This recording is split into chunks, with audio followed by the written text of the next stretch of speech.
Hello everyone, welcome to my another blog. তো রাকিব মোমেন্টসে আপনাদেরকে স্বাগতম।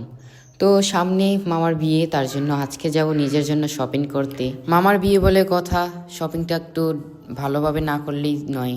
দেন শপিং করার জন্য আমরা আমাদের কাঙ্ক্ষিত গৌরীপুর বাজারে চলে গেলাম। তো এখানে আসার পর আন্টি বলতেছে তরটা নেওয়ার আগে আমার জন্য একটা 3 পিস নিয়ে নিই। দেন এখান থেকে একটা 3 পিস নিয়ে তারপর আমার শপিং করার জন্য চলে গেলাম। বিয়ের শপিং করতে গিয়ে মামার পকেট একদম খালি, তার একমাত্র বড় ভাগিনাকে শপিং করিয়ে দিবে বলে। দেন আর কথা না বাড়িয়ে একটা পাঞ্জাবির দোকানে চলে আসলাম।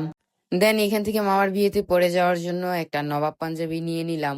তো আমার ফাইনাল লুক দেখার জন্য ওয়েট করতে থাকেন আপনারা। দেন ছোট ভাই আবদার করে বসলো যে আমার মতো সেম ওই নাকি পরবে, তার জন্য ওর জন্য সেম পাঞ্জাবি অ্যান্ড জুতা নিয়ে আমরা এখন চলে যাব। শপিং তো করলামই, শপিং আর আপনাদেরকে আজ দেখালাম না, সবাইকে একদম ফাইনাল লুকটাই দেখাবো। তো আজকের মতো এইখানেই বিদায় নিচ্ছি। আল্লাহ হাফেজ, দেখা হবে নেক্সট কোনো ভিডিওতে।